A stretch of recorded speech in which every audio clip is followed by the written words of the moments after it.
Hello, students. This is your favorite teacher, Mr. Jacobson, and we are back. Today we are going to be discussing the Middle and New Kingdom of ancient Egypt. A lot of really exciting things to talk about, so let's get right into it. So, about 2300 BC, the pharaohs lost control of Egypt, and what happened was the nobles they battled one another for power.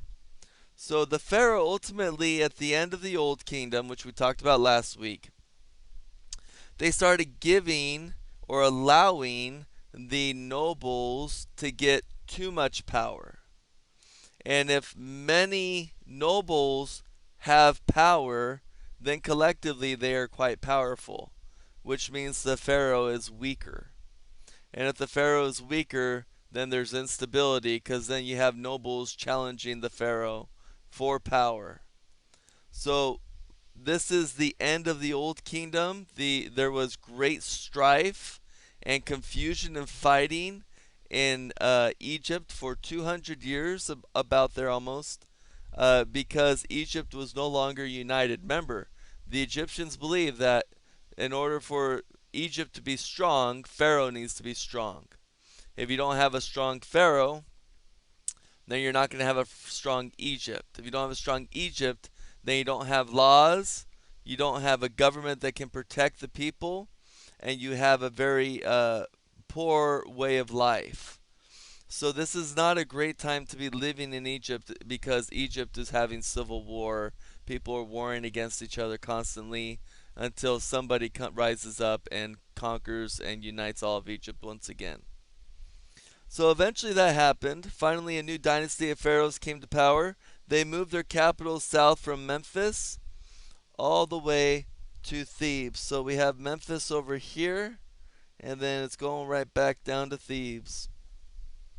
They restored order and stability. This is called the Middle Kingdom. The Middle Kingdom lasted about 2050 BC to 1670 BC.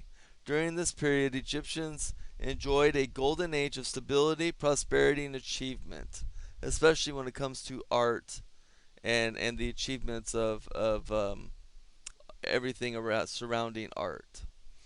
So Egypt took control of new lands. Soldiers captured Nubia to the south. So in the Middle Kingdom, Egypt's going to grow. It's going to capture Nubia, which is way down here. It's kind of like their little brother down here.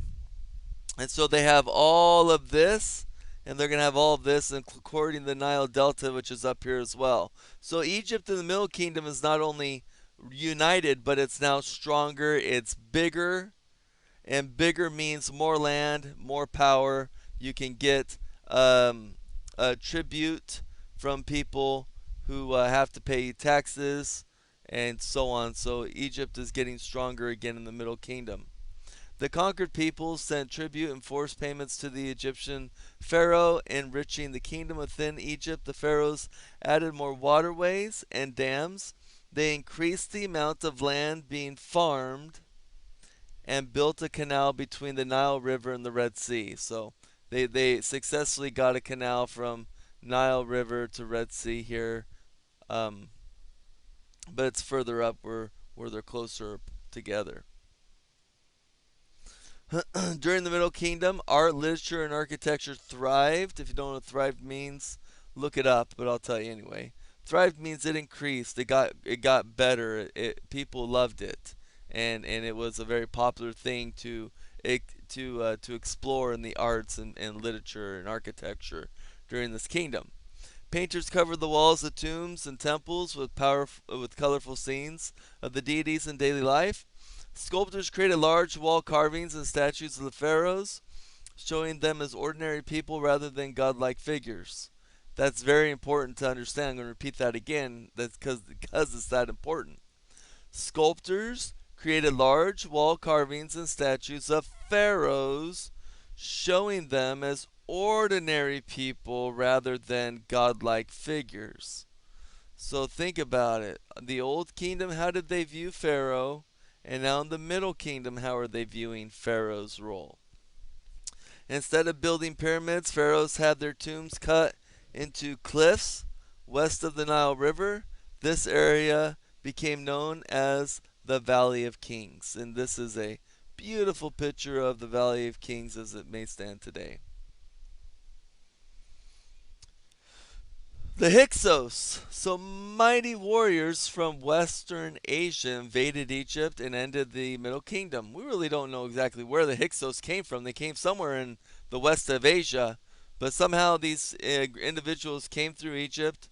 They brought chariots, bronze, iron weapons, not reinforced iron as the Assyrians will have in 700 BC. These people were coming around about 1600 BC. So they do have iron, but it's not reinforced. It's not cooled rapidly like the Assyrians had. And the Egyptians had stone and copper weapons. So right away, there's a technology advantage on the Hyksos. Not to mention they had a composite bow, which is better than a regular bow, and I can explain a little bit more of that to you in class if you like. The Hyksos ruled Egypt for 150 years. Eventually, they were driven out by Prince Ahmose, which started the New Kingdom. So let's jump into the New Kingdom. So we went from Middle Kingdom, New Kingdom. Hatshepsut, a famous female pharaoh of the New Kingdom. She focused more on trading and building a strong economy rather than conquering her neighbors. So traded with Phoenicians and brought large quantities of wood to the Egypt to build ships. So Hatshepsut is going to be a unique pharaoh in that her goal isn't going to be to conquer, conquer, conquer, conquer, and that's how we're going to get rich because we're going to acquire all these lands, get all these resources, sell all these slaves. Her idea was let's trade and let's make Egypt bigger and better and stronger by having a vibrant, robust economy. After her was an individual. His name was originally Amenhotep IV, but then he changed his name to Akhenaton. He came right after Hatshepsut. He later changed his name to Akhenaton, which means spirit of Aton. He saw that the priests were getting too powerful. Remember, back in the at the end of the old kingdom, the nobles were getting too powerful, and eventually they challenged the pharaoh, and it brought a time of great sorrow and trial on the people of Egypt for almost 200 years. So Akhenaton here is seeing that the priests are getting too powerful. So what does he do? He took power away from the priests by stopping the worship of old gods and goddesses. He basically said we're no longer going to worship Re or Ta or Isis or Osiris or Horus or any of the other plethora of Egyptian gods. He ordered the only god to be worshipped was Aton.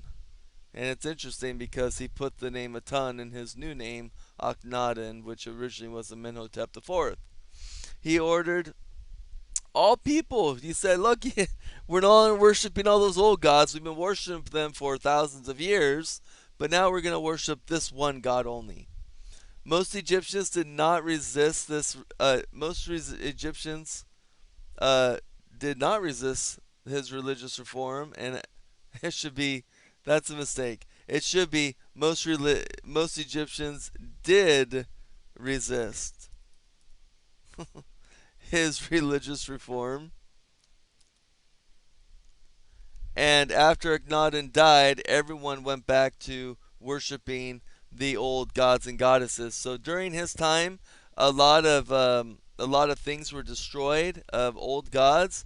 But after he dies, Aton and every other image, especially of Amenhotep or Akhenaton, as they call him, this is him right here, they were destroyed or defaced because they really did not like this guy. He made Egypt extremely weak because he was so occupied with building his new religion. So as you can see here, I mentioned it here as well. The Hittites start attacking in Syria. They start taking away lands. The Hittites come from what we call Turkey area up here right now, is where they originally came from. Egypt's way down here. So look at all this land that Egypt has conquered. They've conquered here. They conquered just to the north of Sudan, which is called Nubia, and then up along the Mediterranean, all the way up into Syria here. So the Middle Kingdom is quite powerful.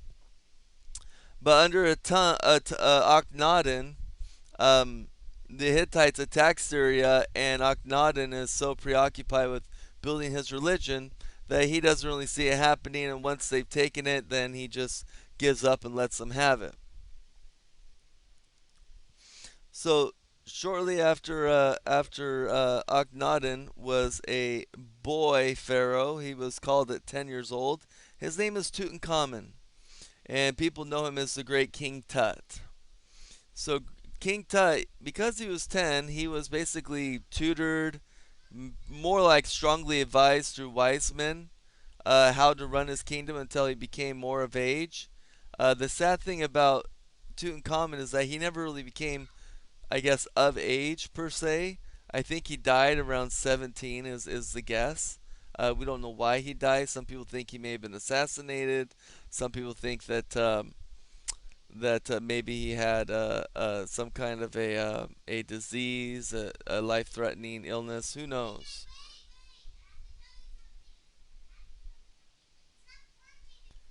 And of course, the most amazing thing about Tutankhamen, or King Tut, is that his tomb was discovered in 1922, and it was truly remarkable because this was a tomb that had not been discovered by grave robbers in that long period of time. So when they found it, everything was intact as they had prepared his burial.